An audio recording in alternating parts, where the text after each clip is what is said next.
¿Qué tal? Buenos días, buenas tardes, buenas noches. Sergio, estás sin audio, ahora sí. Ahora sí. Hola, hola, muy buenas tardes, muy buenas noches con todos. Gracias una vez más por darse cita a una nueva conferencia de Conéctalo en conjunto con los profesionales que integran día a día esta comunidad y que va creciendo. El día de hoy, antes de darle la presentación y de dar la presentación a Paul, queremos saludar a los notarios, pues hoy es el Día Internacional del Notario, así que todas las felicitaciones a los profesionales notarios. Mi querido Muchas Paul. gracias, muchas gracias. Sí, efectivamente, hoy es el Día Internacional del Notariado Latino. Los notarios, sí, muchísimas gracias. Estamos conmemorando hoy este día tan importante para todos los notarios. Gracias, Sergio.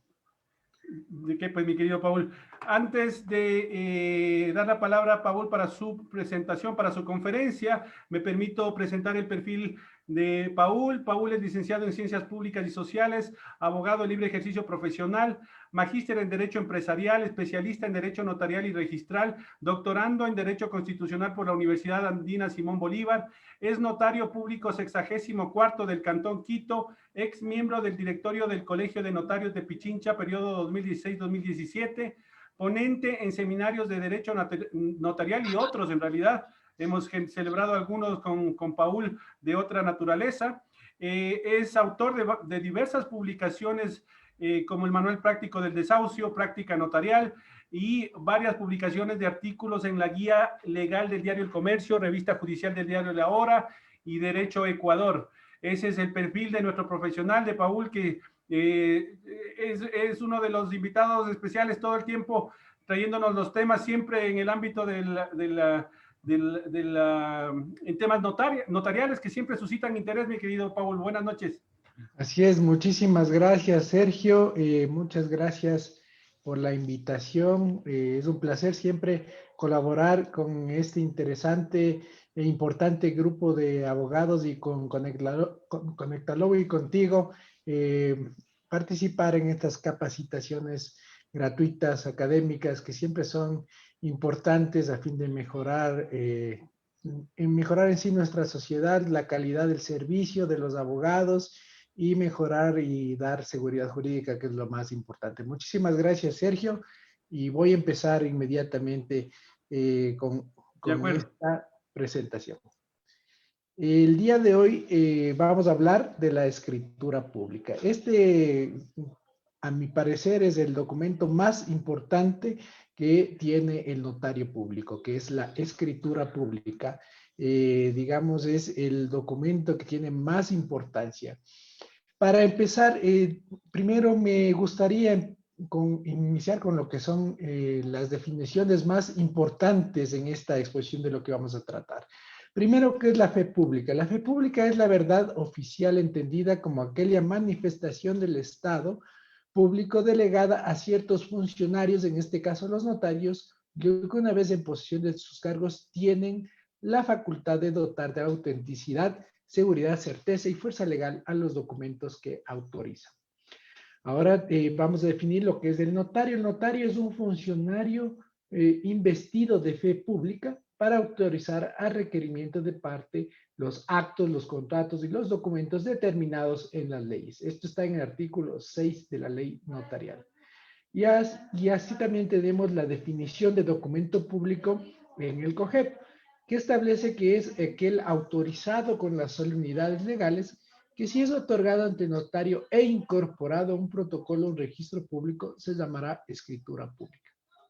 Se consideran también instrumentos públicos los mensajes de datos otorgados, conferidos, autorizados o expedidos por y ante autoridad competente y firmados electrónicamente. Esto también es importante conocer.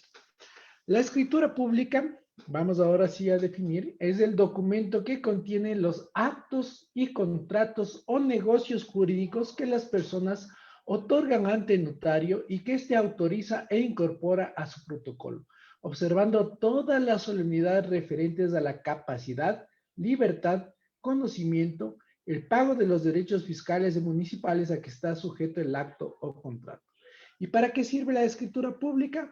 Este documento público que puede contener un acto, un contrato, un negocio jurídico entre las partes, garantiza primero la perdurabilidad, la autenticidad, la eficacia, legalidad y seguridad jurídica. Es decir, la escritura pública que la realizamos y celebramos ante el notario público es el documento más seguro que podemos nosotros otorgar, al menos en el notariado latino, que es el que tenemos en el Ecuador. La minuta, antes de seguirnos adentrando, les comento que esta charla va a ser también un poco práctica porque vamos a tomar modelos prácticos y sí me gustaría que si tienen algunas preguntas, las puedan realizar vía mensajes y también las personas que están en el Zoom los pueden realizar también vía mensajes o en la parte final. Vamos a hablar del tema de la minuta. La minuta es redactada por el abogado. Los abogados son los que redactan la minuta. No redacta la minuta el notario, no lo realiza el notario, sino que la minuta es redactada por el abogado. Aquí en el Ecuador, en Perú, en Colombia, tenemos en Chile también, tenemos la minuta que la redactan los abogados. En otros países como en Brasil, en Uruguay, en Argentina, no necesita minuta, inclusive en España, lo realiza todo directamente el notario.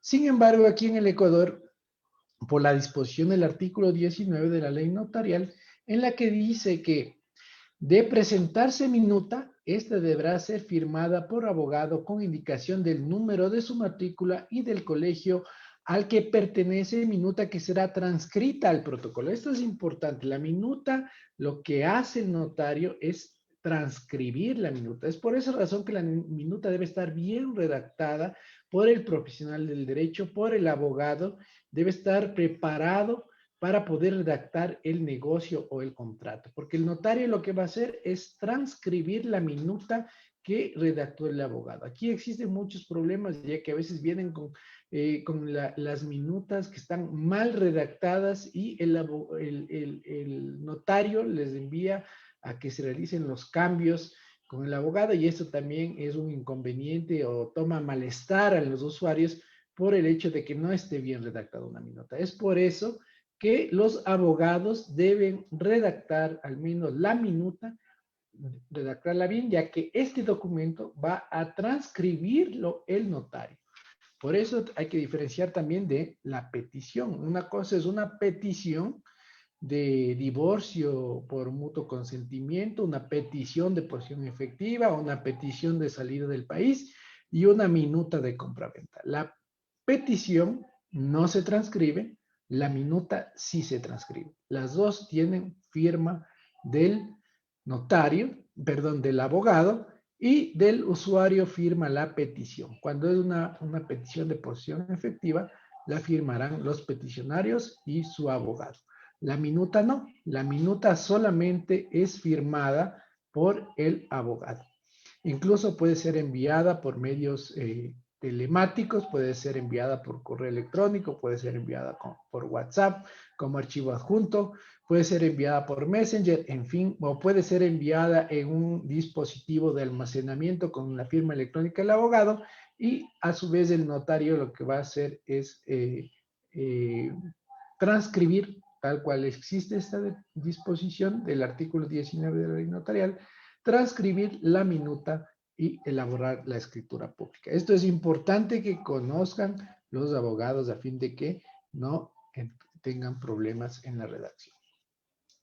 Ahora, este principio que ustedes tienen en la pantalla es el principio de redacción. El notario es el único responsable de la redacción de los documentos. Este es un principio del sistema del notariado latino que consta que fue aprobado por la Unión Internacional del Notariado Latino y donde se puede revisar este principio de redacción. Estamos hablando a nivel general. Este es un principio que rige para todos los notarios. El notario es el único responsable de la redacción de los documentos. Es libre de aceptar o rehusar todo proyecto o minuta que sea presentada o bien de introducir en él, con el acuerdo de las partes, las modificaciones que estime pertinentes. Esto también es importante conocer, ya que la minuta, como les digo, a veces está mal redactada, entonces el notario podrá rehusar el realizar el acto, el contrato, el negocio o transcribir la minuta porque hay evidentes errores que no se pueden arreglar o no se pueden rectificar. La otra es que por el acuerdo de las partes, como nosotros vemos en el texto, que por el acuerdo de las partes se modifica la minuta y se ponen las correcciones del caso o las cláusulas que faltan o se corrigen las disposiciones que están mal. Por ejemplo, si es que hay en el precio, que es por lo que suele haber problema de la forma de pago, en este tipo de arreglos o acuerdos deben ser por las partes. Si es que se incrementa el precio, ya no se podrá realizar el acto del contrato, ya que los impuestos, como nosotros ya vamos a ver más adelante, los impuestos se generan en base a la cuantía. Si cambia la cuantía, por ende van a cambiar también los impuestos, van a cambiar los valores. Vamos a definir ahora lo que es la escritura pública. Vamos a ver el contenido de la escritura pública, la estructura que tiene la escritura pública. Y así podemos ver que en el Ecuador la escritura pública tiene un número.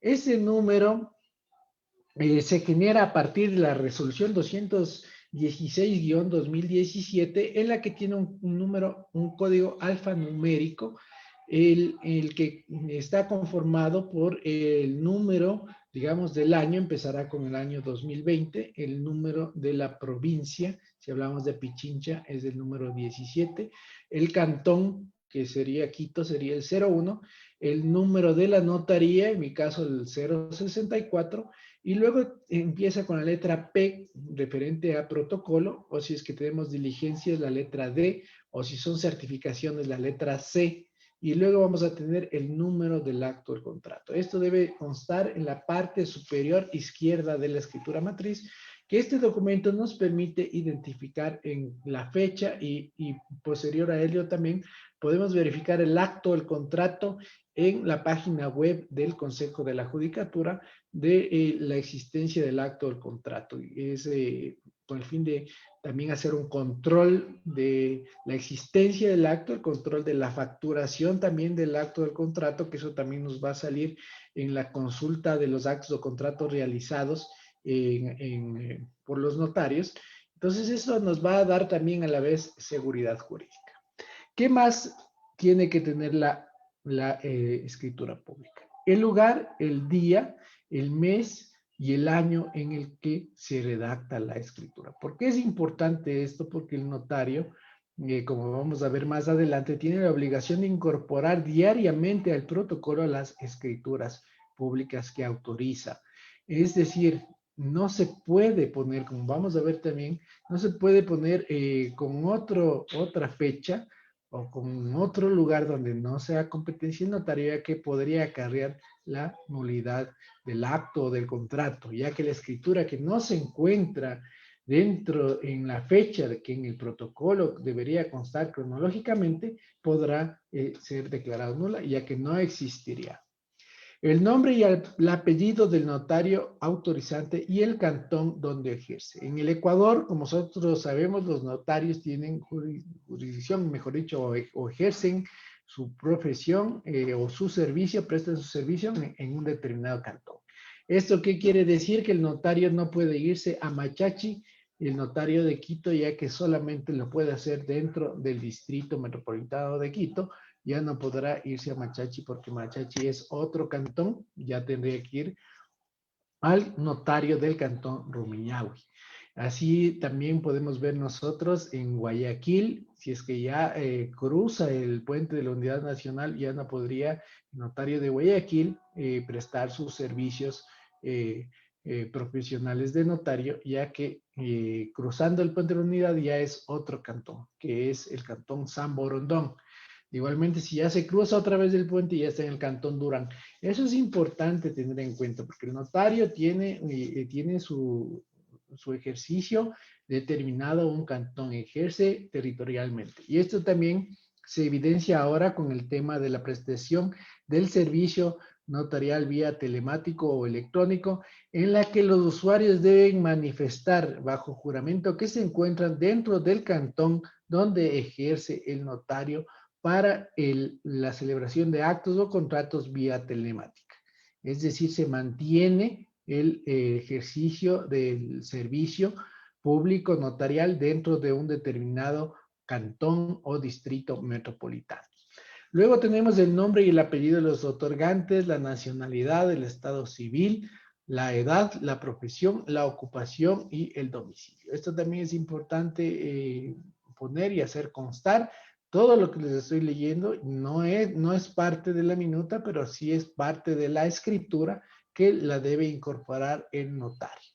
Luego tenemos en el numeral 5 si proceden por sí o en representación de otros, es decir, si comparecen por sus propios derechos o si no, o si comparecen como representantes legales, puede ser de una persona jurídica, puede ser de un banco, de una empresa, de una institución financiera, o a su vez como representantes legales de un menor de edad, o también podría darse el caso de que es un curador de alguna persona declarada en interdicción. En fin, todas estas calidades tendrá que ponerse en la escritura pública de acuerdo a lo que establece el numeral 5. El numeral 6, la circunstancia de haber intervenido un intérprete siempre y cuando la persona no sea inteligente en el idioma castellano. Esto también es importante. Las escrituras públicas en el Ecuador deben ser redactadas en idioma castellano. No podemos redactar escrituras en inglés, en francés, sino únicamente en castellano. Y si es que la persona que va a otorgar el acto, el contrato, no es inteligente en el idioma castellano, pues tendrá que incluirse un intérprete. En el numeral 7 tenemos la fe de conocimiento de los otorgantes, de los testigos y del intérprete cuando intervengan. Este conocimiento de fe se da con los documentos de identidad que vendría a ser la cédula de ciudadanía para los ecuatorianos o para los extranjeros, la cédula de identidad o el pasaporte a fin de poder determinar con el documento de identidad. Los notarios, recordemos, están conectados también al... con el registro civil y pueden verificar los datos biométricos y para eso necesitan contar con el documento de identidad oficial que en el Ecuador es la cédula de ciudadanía o la cédula de identidad y para los extranjeros el pasaporte. Así tenemos también en el numeral 8 la comprobación de la identidad de las personas por los testigos, vecinos y conocidos que porten sus cédulas si el notario no tiene conocimiento. Eso también es importante conocer si es que la persona, la que no conoce el notario, puede también incluirse como testigos a dos personas. Como vemos, tienen que ser vecinos, tienen que ser del cantón donde ejerce el notario los testigos a fin de que den fe, o mejor dicho, no, comparezcan como testigos indicando conocer a la persona que va a otorgar. Esto es muy poco común, casi no se lo realiza, pero tenemos en la ley notarial. En el numeral 9 tenemos la exposición clara y circunstanciada del acto o contrato convenido sin que pueda usarse números, signos ni abreviaturas. La exposición clara y circunstanciada, aquí, bueno, ya vendría el tema de la minuta, si es que se transcribe la minuta. Entonces aquí estará en el ejemplo, si es que lo hacemos como compra-venta, pues tendrá una parte de antecedentes, tendrá la parte de objeto del contrato, tendrá la cláusula de precio y forma de pago, tendrá la cláusula de transferencia de dominio, la cláusula de sometimiento de jurisdicción, competencia, de controversias. Eso es toda en sí el contrato, que como les dije, es redactado por el abogado. Luego tenemos en el numeral 10, las circunstancias de haber concurrido al otorgamiento dos testigos idóneos. Como ya lo habíamos visto, los testigos comparecen, puede ser a petición de parte o en determinados actos cuando la persona no sabe o no puede firmar, pues efectivamente tendrá que comparecer un testigo. O la otra es si es que la persona no puede, es ciega, pues tendrá que una persona dar lectura de la escritura, la persona de confianza de la persona que va a otorgar el acto del contrato, y posteriormente el notario. Es decir, es leída 2 veces la escritura.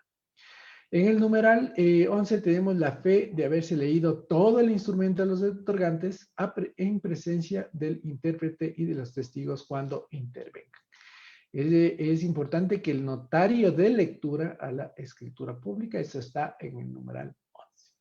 En el 12 tenemos la suscripción de los otorgantes. Con esto ya terminamos la escritura pública, que es la firma de los otorgantes o del que contraiga la obligación si el acto o contrato es unilateral. Por ejemplo, las declaraciones juramentadas son unilaterales, solamente firma la persona que declara, o en el caso de los poderes también o las procuraciones judiciales, que no son mandatos, sino solamente el poder, firma una sola de las personas. Y la de los testigos, si hubieren, ya analizamos cuándo comparecen los testigos, y la del notario en un solo acto. Esto también es importante, indica la firma de la escritura en unidad de acto. Como vimos aquí en el Ecuador, todavía se mantiene el tema de la unidad de acto, lo que ya no consta en otras legislaciones. ¿Qué es lo que tiene que evaluar el notario antes de otorgar una escritura pública? Es la capacidad de las personas que van a celebrar el acto o el contrato. Esta evaluación de capacidad, hay una incapacidad que nace de la ley y hay otra incapacidad por el hecho de que la persona no pueda realizar el acto o el contrato. Entonces, así tenemos que la incapacidad legal de incapaces relativos son los menores adultos. ¿Quiénes son los menores adultos? Los que han cumplido más de 16 años y tienen menos de 18. Los ebrios o toxicómanos constitucionarios, las personas jurídicas, como vimos, ya solamente pueden comparecer a través de su representante legal o su órgano de administración, y las personas que tienen interdicción de administrar sus bienes. Todas estas personas pueden comparecer a través de un representante legal. ¿Cuándo puede comparecer el menor adulto? Si es que ya ha sido emancipado. La emancipación, como sabemos, puede ser realizada en la notaría, esta emancipación. Entonces, en ese acto puede ya comparecer el notario, o en el caso de ser ya emancipado, puede inclusive suscribir y celebrar contratos. El tema de la capacidad que ya realiza el notario de forma general a todas las personas que comparecen a la celebración de un acto o contrato, pues evaluará primero que la persona esté consciente, que sepa lo que va a realizar, es decir, va a conocer los efectos y resultados del acto o del contrato que va a celebrar. Si es que una persona ni siquiera tiene una ubicación espacio-temporal, no sabe en dónde se encuentra. Esto por lo general sucede con las personas de la tercera edad, que no son incapaces, no están declaradas como incapaces. Sin embargo, por su avanzada edad, ya suelen perder la memoria, tienen Alzheimer o tienen demencia senil, pues lastimosamente ya no pueden realizar actos y contratos. Esto sucede, me ha pasado muchas veces en las que se les pregunta en qué año estamos y suelen decir en el año 1928. O a su vez, ¿quién es el alcalde de la ciudad de Quito? Me suelen decir Sixto Durán Ballén. En fin, entonces ese tipo de preguntas ya nos puede a nosotros como notarios darnos una perspectiva de qué es lo que pasa con la persona. Si la persona sabe que es una notaría, sabe que va a realizar una venta, sabe que va a otorgar un poder, sabe que va a surtir efectos jurídicos del acto del contrato que va a realizar, sabe en el día, en el mes que está, pues efectivamente el notario no tiene por qué negar el servicio y tendrá la obligación de realizar el acto del contrato. Pero si el notario ya determina que la persona no está en capacidad de celebrar el acto del contrato, pues no lo deberá hacer. Lo mismo ocurre con las personas con discapacidad, que como ya lo habíamos analizado en algunos otros conversatorios, así tenga el carnet de discapacidad, el notario tiene la obligación de hacer la evaluación de la capacidad.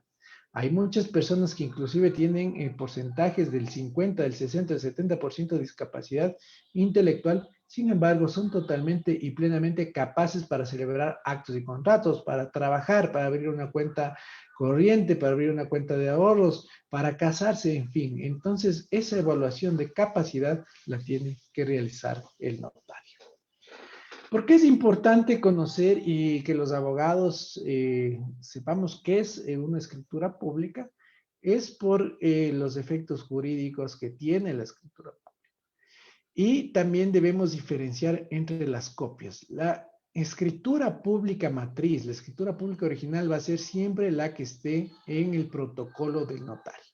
Es por eso que ustedes van a ver como abogados que se les entrega la primera, la segunda, la tercera, la cuarta copia certificada o la 15ª o la 24ª copia certificada. En fin, es porque la escritura matriz consta en el protocolo notarial. Este es parte del principio de perdurabilidad, que es lo que es un principio fundamental del derecho notarial. Así vemos que si hay alguna variación entre la copia que tiene el usuario o la copia que está en el registro de la propiedad y la escritura matriz, prevalecerá lo que ésta contenga. Es decir, va a prevalecer siempre la escritura matriz. Y esto, igual regla, se aplica para las compulsas con relación a la copia. También ya les había explicado lo que es la copia certificada y lo que es la compulsa. La compulsa, para recordarles, es la copia certificada de la copia certificada, que eso viene a ser la compulsa y es lo que tiene, digamos, la misma validez y como vemos, si existe alguna diferencia, va a prevalecer la copia certificada.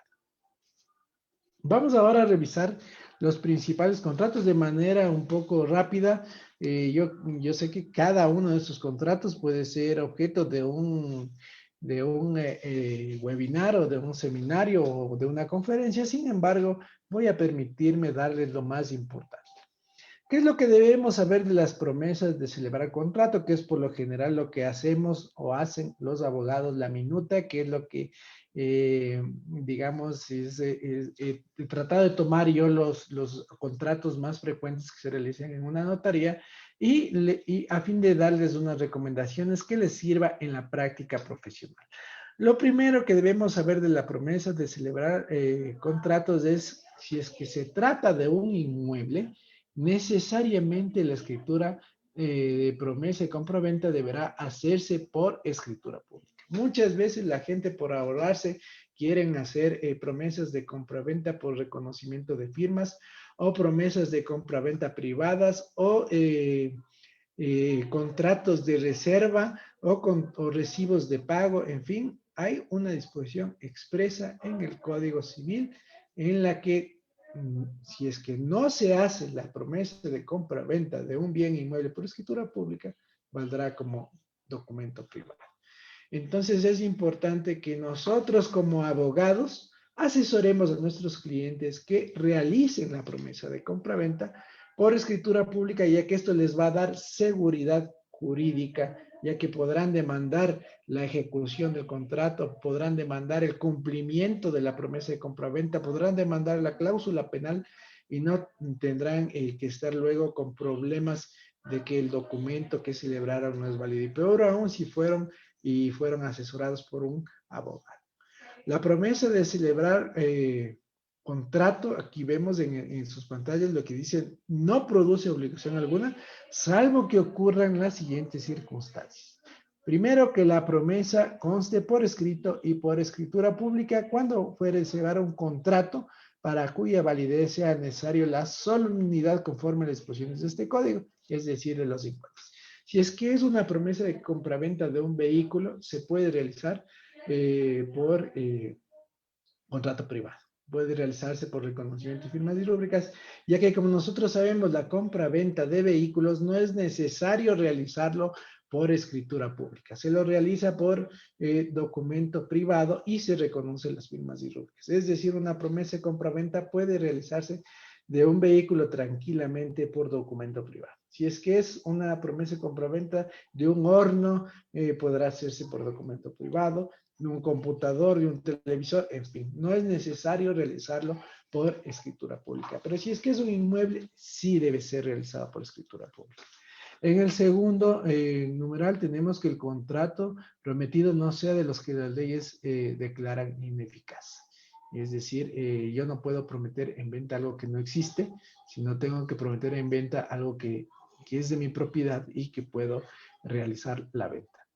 Debo prometer vender algo que esté dentro del comercio, que sea, que se pueda vender. Es decir, yo no puedo prometer vender el Parque La Carolina, ya que ni siquiera me pertenece y es un bien público, de uso público.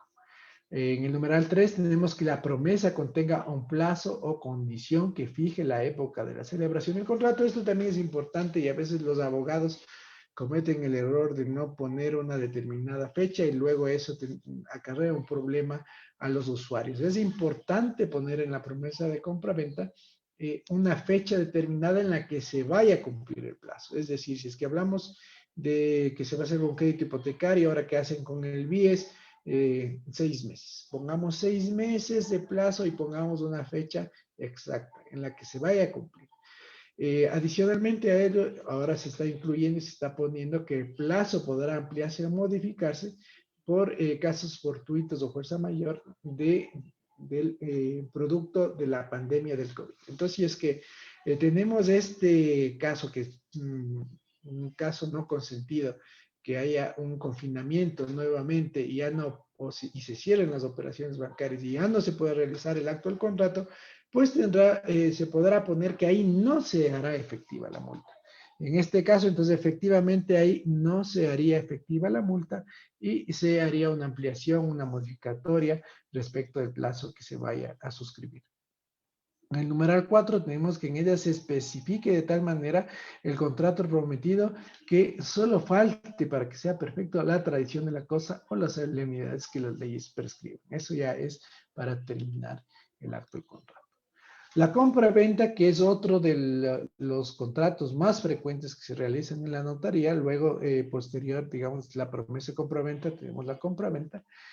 Como vemos, la definición está en el artículo 1732 del Código Civil, en la que establece que es un contrato en que una de las partes se obliga a dar una cosa y la otra a pagarla en dinero. El que contrae la obligación de dar la cosa se llama vendedor y el que contrae la de pagarse el dinero, comprador.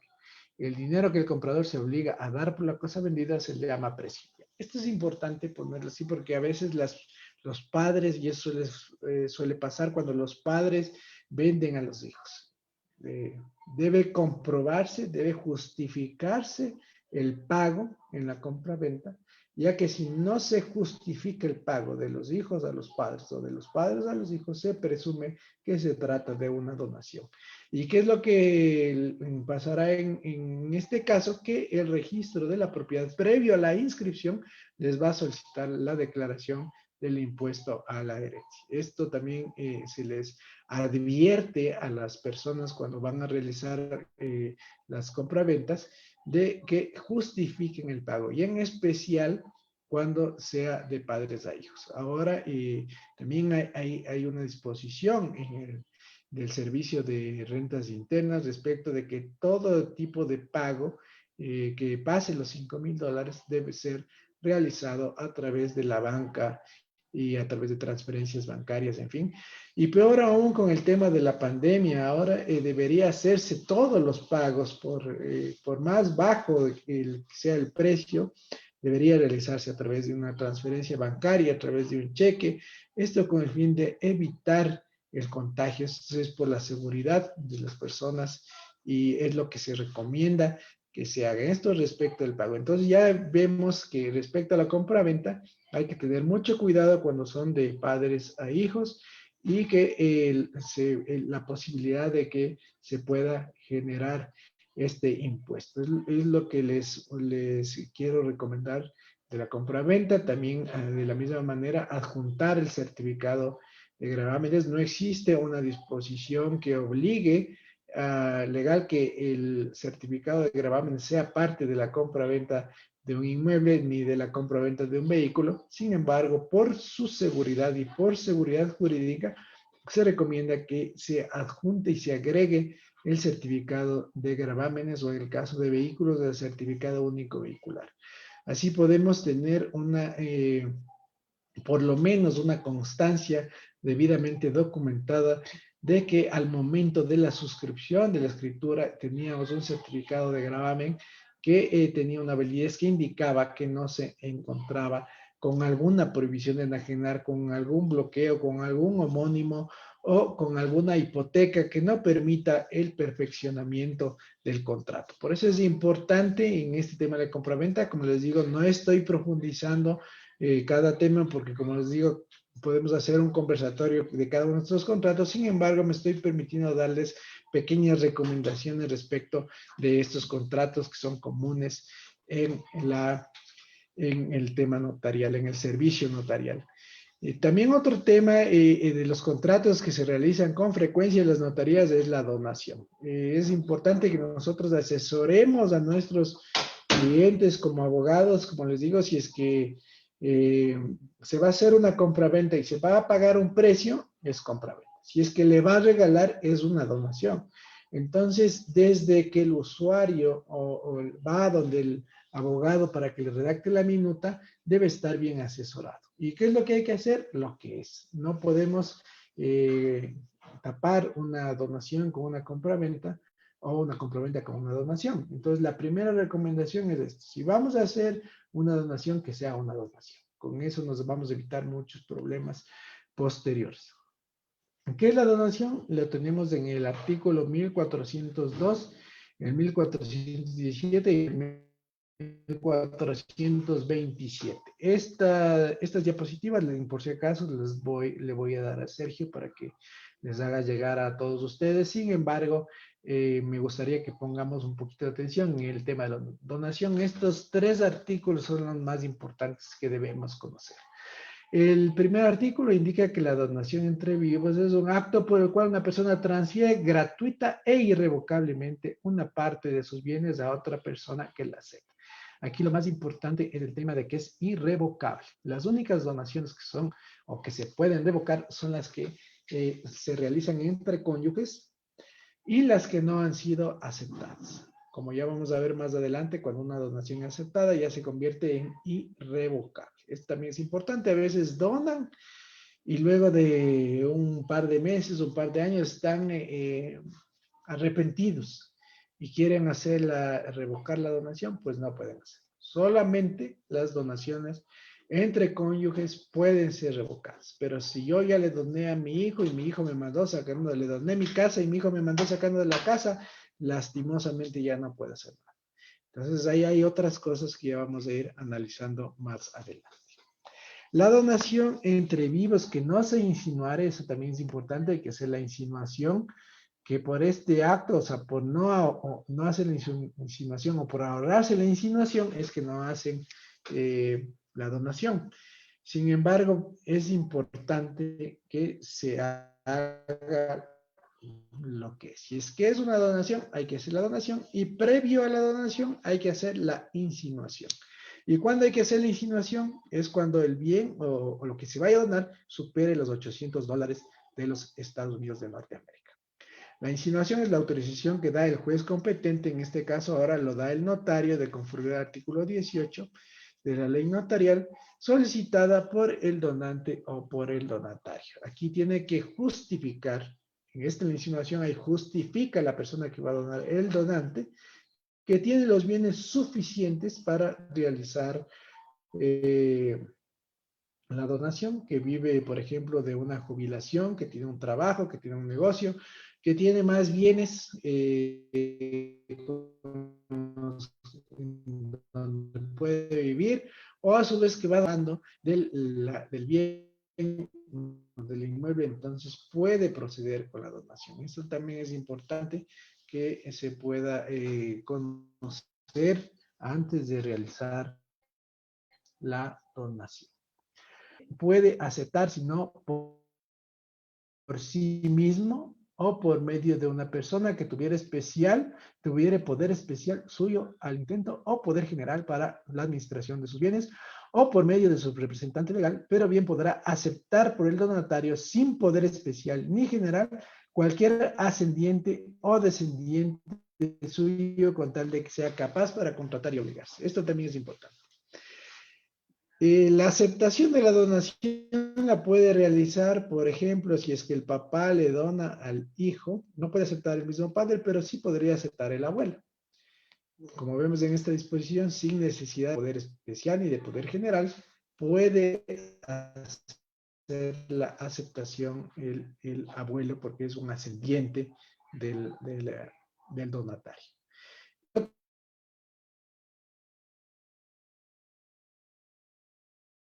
Otro tema importante que hay que tomar en cuenta es la aceptación. Tenemos nosotros claramente lo que dice el artículo 1427 del Código Civil, o con poder especial o con poder general por sus propios derechos, o un ascendiente o un descendiente.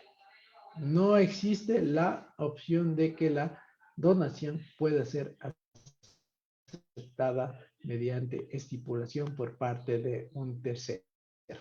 Esto también es importante que tomemos en cuenta respecto de la donación. Otro tema a tomar en cuenta de la donación es el pago de los impuestos que necesariamente se generan si es que pasan de la fracción básica. Hablemos de que ahora está, me parece que en $83,000. Si el bien que se dona supera este valor, pues necesariamente tendrá que pagarse el impuesto a las herencias, legados y donaciones de conformidad al formulario 108.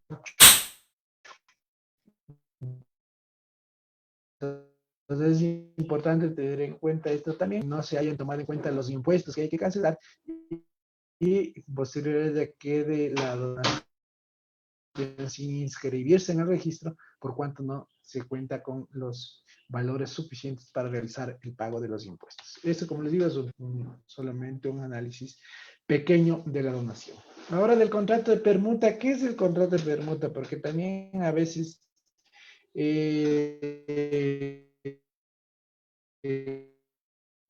tenemos que una persona es una, también dice, entonces hagamos la compra-venta de una casa y la compra-venta de la otra casa, pero no hay un pago, sino que lo que están haciendo se están cambiando las casas. Entonces, esto también es importante también tener en cuenta y saber cuándo se trata de una compra-venta o de un contrato de permuta. La permuta es un contrato en el que se cambia un determinado bien por otro determinado bien. En sí, esta es la permuta. Incluso para efectos de pago de impuestos es mucho más barato hacer la permuta que hacer la compraventa, porque si hacemos la compraventa de la casa 1 y después la compraventa de la casa 2, se vamos a generar dos pagos de impuestos. Pero si hacemos un solo contrato de permuta en la que se cambia la casa 1 con la casa 2, pues solamente se generarán los impuestos en base al valor más alto del bien que se está permutando o que se está cambiando. Entonces, esto también es importante conocer porque a veces, como les digo, no asesoramos bien a los clientes. A veces llegan a la notaría y se les dice, pero ¿por qué no hicieron una permuta? Entonces, ahí en ese momento recién se enteraban lo que es una permuta y qué es lo que podían haber hecho. Tenemos también el contrato de comodato, que bueno, es más utilizado en la parte pública que en la privada. El tema del comodato o préstamo de uso es un contrato en el que las partes entregan a la otra gratuitamente una especie mueble o raíz para que haga uso de ella con cargo de restituir la misma especie después de terminado el uso. Ese contrato no se perfecciona sino por la tradición de la cosa. Esto también es importante conocer respecto del comodato, ya que, por ejemplo, hubo aquí en la ciudad de Quito, frente al Parque La Carolina, un club, este club de tenis que estaba en comodato por, me parece, 40, 50 años. Comodato gratuito, como vemos es gratuito, y luego volvió nuevamente al municipio de Quito y ahora es un bien de la ciudad en la que pueden ingresar todas las personas. Entonces ya dejó de ser, se terminó, digamos, el comodato y volvió nuevamente donde el propietario, que era el municipio de Quito. Eso es respecto del comodato. Como les digo, es un contrato que más se utiliza en la parte pública, pero que también podría ser de utilidad en la parte privada. Siempre escuchamos también en la compraventa que el saneamiento por vicios redimitorios, pero nunca sabemos a qué se refiere o de qué se trata el saneamiento de vicios ocultos o de vicios redimitorios. ¿En qué consiste esto? La obligación de saneamiento comprende de dos objetos: amparar al comprador en el dominio y posesión pacífica de la cosa vendida y responder de los efectos ocultos de estas, llamados vicios redivitorios. Esto es, son vicios redivitorios los que reúnen las calidades siguientes. 1. Haber existido al tiempo de la venta. 2. Ser tales que por ellos la cosa vendida no sirva para su uso natural o solo sirva imperfectamente, de manera que sea de presumir que, conociéndolas del comprador, no hubiera comprado o lo hubiera comprado a mucho menos precio. Y 3. No haberlas manifestado al vendedor y ser tales que el comprador haya podido ignorarlos sin negligencia grave de su parte, o tales que el comprador no haya podido fácilmente conocerlos en razón de su profesión u oficio. Este tema del saneamiento de los vicios ocultos y del saneamiento por evicción, a pesar de que no se ponga en el contrato por disposición legal del artículo 1797 y 1700 del 98, se consideran incorporadas dentro del contrato. Sin embargo, de lo cual, como vemos, esta obligación que tiene el vendedor es de que el comprador pueda estar en posición pacífica y dominio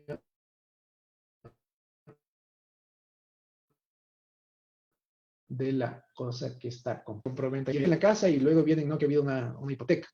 O si es que no ha habido la hipoteca, que ha habido un homónimo y no se puede inscribir en el registro de la propiedad. O a su vez que existe, pongamos algo más grave, un embargo. Entonces todo esto está obligado el vendedor a arreglar y cubrir con todos los gastos y realizar todas las acciones necesarias a fin de que el bien que está adquiriendo el comprador de buena fe pueda ser inscrito a nombre del comprador sin ningún tipo de problemas o prohibiciones o gravámenes, en fin, de que se pueda perfeccionar la compraventa o la transferencia del bien. También es importante que otros actos o contratos se realizan por escritura pública, es la prenda, la hipoteca y, bueno, la anticresis, que se puede realizar también por documento privado. Sin embargo, también se lo puede realizar por escritura pública. ¿Por qué les he puesto estos? Para que se pueda diferenciar estos contratos accesorios, no son contratos principales, sino que son contratos que sirven para garantizar obligaciones principales, como la hipoteca abierta, como la prenda industrial o la prenda de comercio, y el anticresis, que como vemos que es un contrato real por la que el deudor o un tercero entrega al acreedor una cosa raíz, puede ser un departamento, una casa, en fin, para que se pague con sus frutos los intereses de la deuda, si los hay, y después el capital en la medida que alcance. Esto está en el artículo 2337 del Código Civil. ¿Qué es otra información importante que les puedo dar y que deberíamos conocer todos los abogados? Es saber diferenciar lo que es una rescisión, una resiliación y la resolución del contrato. Hubo una consulta recientemente que había pasado más de 15 años de una compraventa que ya fue inscrita en el registro de la propiedad, y el comprador y vendedor querían hacer la resiliación del contrato. Pues no se puede realizar la resiliación de un contrato, sino que ahí lo que cabía es que vuelvan a hacer una nueva compraventa, que vuelvan a venderle al comprador o al vendedor, pero ya no cabía la resiliación del contrato. ¿Qué es la rescisión? La rescisión hace referencia a la acción de dejar sin efecto una obligación legal o un contrato al concretar una rescisión. Por lo tanto, se anula o cancela el acto jurídico que se habla contraído con anterioridad. ¿Y qué es la resiliación? La resiliación es una convención destinada a extinguir obligaciones en virtud de la cual una de las partes estipula en dejar sin efecto un contrato válidamente celebrado en la medida que sus efectos no estén totalmente cumplidos. ¿Qué quiere decir en la resiliación? Si es que no se ha cumplido con las obligaciones del contrato, puede resiliarse. Es decir, si no se pagó el precio, se firmó la escritura de compraventa, no se pagó el precio, entonces se podrá resiliar el contrato de compraventa. Y la resolución, que prácticamente tiene un sinónimo que es terminación, la resolución es una forma de dejar sin efecto un contrato mediante una cláusula resolutoria que se entiende implícita para el caso de que uno de los obligados no cumpliere sus obligaciones, pudiendo el perjudicado escoger entre exigir el cumplimiento o la resolución de la obligación o del contrato. Esto es importante también que conozcamos a fin de que podamos realizar lo que en derecho corresponde y no intentar hacer algo que no corresponda. Les había hablado sobre el usufructo, que también es importante conocer, que vimos que podía vender la nuda propiedad y reservarse el derecho de usufructo de por vida, que es el usufructo. El usufructo es el derecho por el cual una persona puede usar los bienes de otra y disfrutar de sus beneficios con la obligación de conservarla y cuidarla como si fueran propios. Aquí tenemos dos partes. Ustedes ven en la gráfica hay una casa que está dividida. Tenemos lo que es el usufructuario y tenemos lo que es el nudo propietario. El usufructuario tiene la posesión del bien en cuestión, puede utilizarlo, puede obtener sus frutos, pero no es el dueño.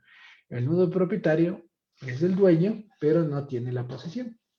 Así se divide, es una ficción, digamos, en la que es de utilidad o práctico respecto de los bienes de las personas que donan a sus hijos, donan la nueva propiedad y se reservan el derecho de usufructo de por vida. ¿Esto qué les permite?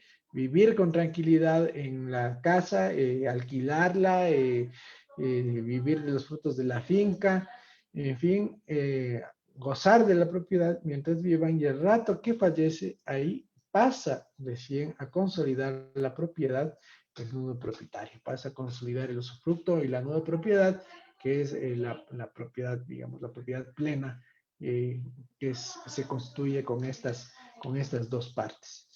El derecho de uso y habitación, eso también es importante conocer porque vienen a extinguir el usufructo, pero también hay el derecho de uso y habitación.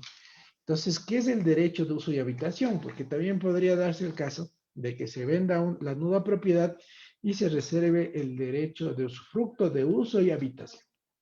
¿Qué es el derecho de uso y habitación? Es el derecho de usar u ocupar gratuitamente la casa ajena. Ya vimos, la nueva propiedad pertenece a otra persona, pero puede tener el derecho de uso otra persona que no es el dueño. Así, podemos ver cómo esta facultad que tienen los notarios ahora, como vimos, es de extinguir el usufructo, el uso y la habitación. Estos derechos son intransmitibles a los herederos y no pueden cederse a ningún título, prestarse ni arrendarse. Esto también es importante conocer porque a veces decían o me envían una escritura pública que una vez me vinieron a consultar, en la que se reservaba el vendedor el derecho de usufructo e indicaba que en el momento que él fallezca, el usufructo quedará para sus hijos. Entonces me parece que el abogado y el notario no tuvieron la precaución de leer el artículo 825, el 840 del Código Civil y ver que no se puede transmitir el derecho de usufructo, el derecho de uso y habitación. Lo que se puede hacer es renunciar o el derecho de usufructo también puede ser objeto de venta, pero no se transmite a sus hijos, no se hereda, sino que lo que hace es que el rato que fallece la persona, se consolida la propiedad con el nudo propietario. Esto es importante también conocer. Veamos cómo estoy del tiempo, me voy a pasar un poquito nada más, y porque me parece muy importante topar estos temas que son bien prácticos. Ahora también tenemos el boom del patrimonio familiar, todo el mundo quiere extinguir el patrimonio familiar. Los notarios creo que en su mayoría hacemos un 99.99% de extinciones de patrimonio familiar y un 0.001 de constituciones. Es más común la extinción que la constitución de patrimonio familiar. Pero ¿por qué viene a darse esta extinción de patrimonio familiar, digamos, todas las personas quieren realizar ahora la extinción, al menos con el Banco Ecuatoriano de Vivienda, que entró en proceso de liquidación, incluso habían llegado hasta notificaciones por escrito que el banco ya va a cerrar y si es que no levantan el patrimonio familiar, ya no van a poder levantar nunca, ni van a poder vender nunca la propiedad. En fin, entonces, esto déjenme decirles que es falso. Como ustedes ven en la gráfica, están las manos que protegen a la propiedad, pues eso es el patrimonio familiar. Es una institución que limita el dominio para procedimiento de la familia. Se constituye mediante escritura pública o por mandato legal. En el caso de los bienes o las casas que eran adquiridas con el Banco Ecuatoriano de Vivienda o con cooperativas de vivienda o con el IES antes que se realizaban, quedaban constituidas en patrimonio familiar. Es importante también conocer los adicionales por cada hijo, es decir, no es que la casa vale $1.000.000 y le protege por el $1.000.000, sino es por la cuantía, que eso también muy pocos abogados saben, sin embargo es importante conocerlo. Eso está en el artículo 843 del Código Civil. ¿Esto qué hace? Que no pueda ser embargado los bienes. Entonces, si es que una persona o una familia desea levantar el patrimonio familiar, lo más recomendable es que sea porque van a comprar otro o van a subrogar el patrimonio familiar en otro bien que adquieran, más no porque les van a dejar un problema a los hijos. No les dejan un problema, les dejan un candado, les dejan una seguridad a fin de que la casa que está constituida en patrimonio familiar no puede ser objeto de embargos o de juicios por deudas. Es decir, lo mejor que puede hacer un cliente o una persona que tiene patrimonio familiar es no levantar el patrimonio familiar. Bueno, ya para terminar, voy a hablarles de las exoneraciones y los descuentos. Más o menos ya habíamos hablado, las personas de la tercera edad están exentas en el pago de derechos notariales, no de todo, pero sí de lo que tienen en sus pantallas, que es la extinción del patrimonio familiar cuando el adulto mayor sea el único propietario, declaración juramentada, igual si es que solamente la persona de la tercera edad hace la declaración, renuncia de gananciales de la sociedad conyugal, declaración de supervivencia, otorgamiento de testamentos, aceptación y repudio de herencia, extinción del usufructo, insinuación para donar, garantía económica, cancelación de hipoteca, reconocimiento de firmas y autenticación de firmas.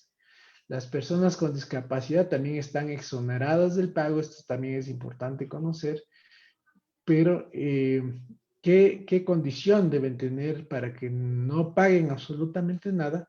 Es como vemos en el artículo 127 de la resolución 216-2017 del Consejo de la Judicatura, en el que establece que están exonerados del pago siempre y cuando el acto o contrato beneficie directamente a la persona con discapacidad, estándoles prohibido asumir el pago del porcentaje que corresponde cubrir a los demás intervinientes. Esto me pasó con una compraventa de un vehículo, que el vendedor era persona con discapacidad y el comprador no era persona con discapacidad. Entonces, en este caso no había descuento, porque el que está comprando el vehículo es el que se está beneficiando de la compraventa del vehículo. Al contrario, si es que la persona con discapacidad es la que compra el vehículo, pues ahí sí accede al beneficio y tiene una exoneración total de los costos notariales. Y eso también aplica para el tema de los impuestos. Cuando una persona con discapacidad importa un vehículo, está exonerada o tiene una rebaja en los impuestos, pero no cuando vende el vehículo. No puede beneficiarse, digamos, por la exoneración. Les agradezco mucho nuevamente, Sergio, por la invitación.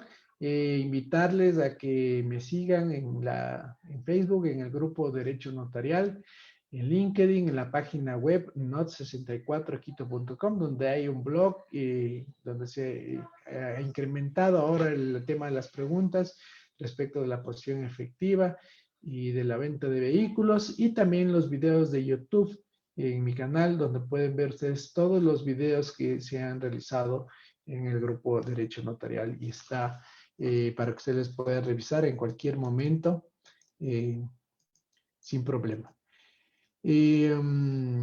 Listo, estimado Sergio, te agradezco mucho. No sé si vamos con las preguntas.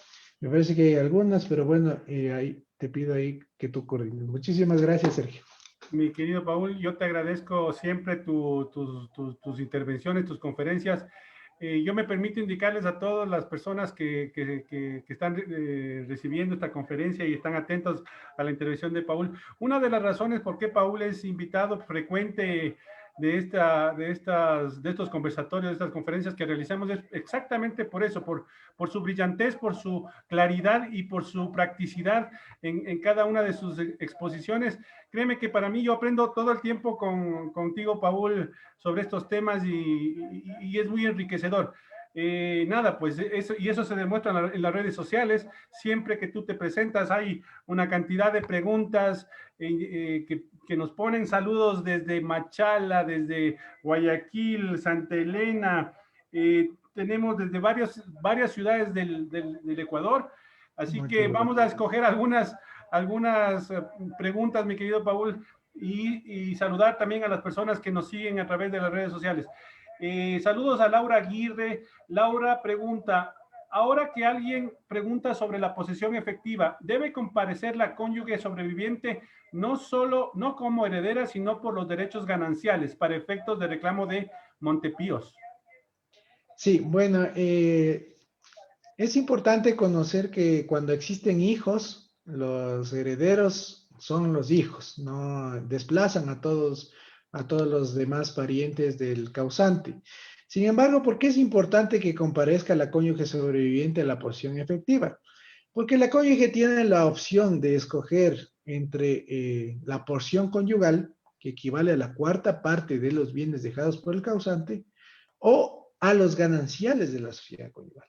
Entonces, hay criterios y personas y abogados y notarios en la que dicen que no es necesario que comparezca la cónyuge porque no es heredera cuando existen hijos. Sin embargo, la razón por la que debe comparecer y se recomienda que comparezca la cónyuge es por esto, porque puede escoger o la porción conyugal o puede escoger los gananciales. Los gananciales que son el 50% de todos los bienes adquiridos dentro del matrimonio y la porción conyugal es el 25% de todos los bienes del causante, pero renuncia a los 50% gananciales. Entonces, la cónyuge puede escoger o la porción conyugal renunciando a los gananciales o los gananciales renunciando a la porción conyugal. Entonces, cuando la cónyuge comparece a la posición efectiva por los gananciales, está aceptando el 50% y ahí sí le van a pagar el montepío, la jubilación o los derechos o el dinero en la cuenta o el dinero en el banco, pero por gananciales. Al contrario, si escogiera la porción conyugal, no le van a dar la mitad, sino le van a dar el 25%. Con eso creo que está contestada la pregunta. Muchas gracias, Paul. Saludos a José Rodrigo Báez Granda. Por favor, ¿puede referirse a la posesión efectiva y sus requisitos? Listo, claro que sí.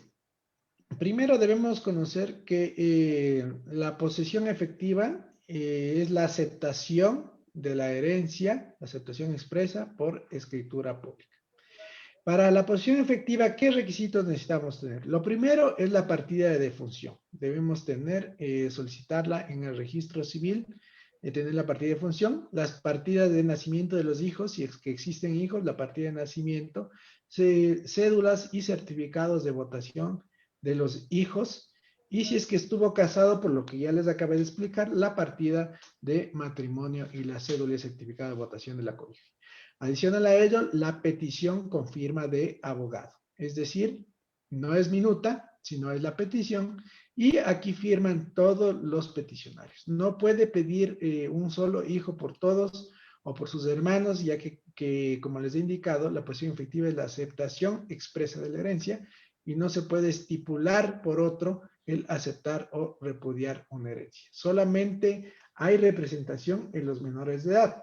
Es decir, si existen hijos menores de edad, podrá aceptar la herencia el representante legal, que podría ser el padre o la madre que vivan o cónyuge sobreviviente podrán aceptar, pero con beneficio de inventario en respecto de los menores de edad por disposición legal expresa. Gracias, Paul. Eh, Roxy Galarza Mora, saludos también. ¿Qué pasa si el registro de la propiedad emite un certificado de historia de dominio omitiendo alguna prohibición o gravamen sobre el bien materia del contrato? Ya, lo que les había comentado, el certificado de gravamen no es un requisito para la compraventa, al igual que el certificado único vehicular tampoco es un requisito para la compraventa de vehículos. Y suele pasar, no solamente porque se haya olvidado o no haya puesto el registrador, sino que el certificado de gravamen es emitido, por decirles, el día de hoy, 2 de octubre, a las de 17 horas. Pero una prohibición puede entrar el 2 de octubre a las 17 horas, 1 minuto. Entonces, este embargo, este gravamen puede presentarse con posterioridad a la emisión del certificado. Sin embargo, que el certificado puede decir que tenga una validez de 30 días o tenga una validez de 60 días o 90 días, pues el certificado de gravamen desde que ya salió, ya no tiene validez, sino que lo que nos sirve a los notarios y a los usuarios es como una referencia para saber que a la fecha que se solicitó el certificado no existe una prohibición. Si es que llegara a existir una prohibición, un homónimo, un embargo, un bloqueo, ahora hasta por las deudas del IES, también pueden ponerse embargos por juicios coactivos, una infinidad de cosas. Y para eso es el saneamiento por evicción. El vendedor está obligado a arreglar todos los problemas que puedan suceder con posterioridad a la firma de la escritura de compraventa. Y si es que no soluciona y es algo que no se puede arreglar y no se llega a inscribir o no se puede inscribir el contrato, pues se puede demandar la terminación del contrato porque no se puede inscribir y recuperar el dinero o los valores entregados y cancelados vía judicial o de mutuo acuerdo también, que puede ser en un centro de mediación. Perfecto. Gracias, Paul. Jimena Tobar, también saludos. Buenas noches, Jimena. Excelente exposición, doctor Arellano. Una pregunta. Cuando quiero ampliar el plazo en una promesa de compra-venta de un inmueble, ¿se debe realizar otra escritura o solo se modifica la escritura primera que se realizó? Solamente es una modificación, no es necesario firmar otra escritura. Digamos, se hace una escritura modificatoria o ampliatoria del plazo y se margina en la escritura principal, que viene a ser la promesa de compraventa, la matriz en la que se realizó la negociación. Y esto ha pasado mucho respecto de la pandemia porque hubo muchos actos de muchos contratos, muchas promesas que debían cumplirse dentro del confinamiento que hubo desde el 16 de marzo y que no llegaron a cumplirse. Entonces aquí hay dos formas. La una es llegando a un acuerdo y realizando la ampliatoria, modificatoria a la promesa de compra-venta, o la otra también es acudir a un centro de mediación y llegar a un acuerdo en la que se indica que la promesa de compraventa tenía esta fecha y que no se pudo cumplir por el tema de la pandemia y se amplía el plazo. ¿Cuáles son las diferencias que hay entre hacerla por la escritura pública y hacerla por un centro de mediación? Es que el acuerdo del centro de mediación tiene fuerza de sentencia ejecutoriada, de cosa juzgada, es decir, ya se puede demandar la ejecución del acuerdo de mediación. Y en el tema de lo que se realiza en la promesa de compraventa, la aclaración, la ampliación o la modificación del plazo, pues sigue constituyendo parte de la promesa. Entonces tendrá que demandarse por el proceso primero, de ser el caso ordinario, para que el juez declare qué persona tiene o no el derecho, o sumario, y luego entrará en la etapa de ejecución. Entonces es el análisis que se debe hacer antes de realizar cualquier ampliación, modificación de cualquier tipo de escritura, no solo de la promesa de compraventa. Perfecto. Gracias, Paul. Dos últimas preguntas. Saludos a Laura Aguirre. ¿Existen condiciones de equivalencia de precio en la permuta? A ver, la permuta ha podido cambiar una casa de $10,000 con una de 100,000, pero los impuestos se va a generar por el bien de mayor valor, ¿ya? O sea, no es que deben costar el mismo valor, sino que los impuestos se va a generar por los $100,000. Entonces aquí tenemos una diferencia, los impuestos se va a generar para la persona que se está quedando con la mayor parte, que es el impuesto, digamos, el alcabala se va a generar por los $90,000 que existe de diferencia y los 10,000 que prácticamente es una parte irrisoria o baja, digamos, no se va a generar los impuestos. Y en la notaría se va a generar igual, de acuerdo al predio de mayor valor. Si tenemos uno de 10,000, uno de 100,000, pues ingresa el valor al valor catastral del inmueble de 100,000 y en base a ese valor se va a generar todos los impuestos y se van a pagar los impuestos. ¿Se va a inscribir en el registro de propiedad? Igual, en base a ese valor. El ejemplo que yo les decía es que si hacemos dos escrituras, pues aparte de la escritura de mayor valor, también va a tener que pagar por la escritura de menor valor. Entonces hay que hacer lo que, si es que estoy yo haciendo una permuta, pues tengo que hacer la permuta. Eso, estimado Sergio. Perfecto. Última pregunta. Saludos a Leti Jiménez. Si hay testamento, ¿es necesario hacer la posesión efectiva?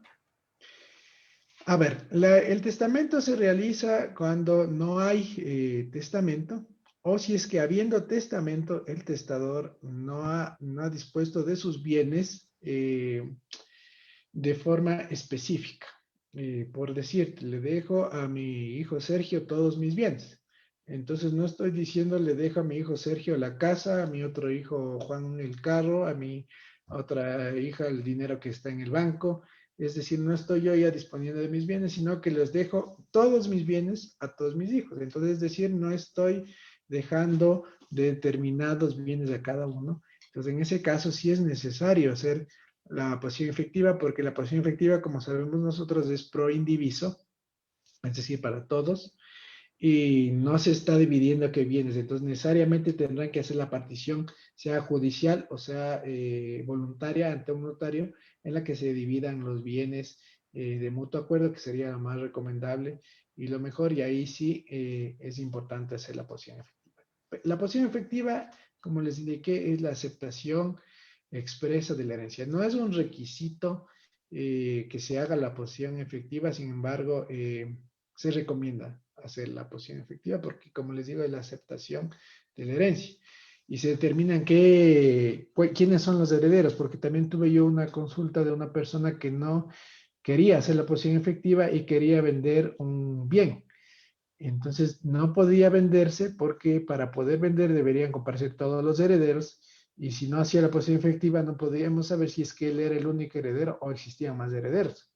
Entonces no se pudo realizar, no se le recomendó realizar la negociación sin que haga la posición efectiva, en la que el peticionario declaraba bajo juramento ser el único heredero, único y universal heredero y que desconocía que existían más hermanos o más hijos del causante, y en ese, digamos, en ese caso ya tenemos un documento en el que ya podemos saber que solamente existe un heredero y ahí sí puede vender este único heredero el bien heredado.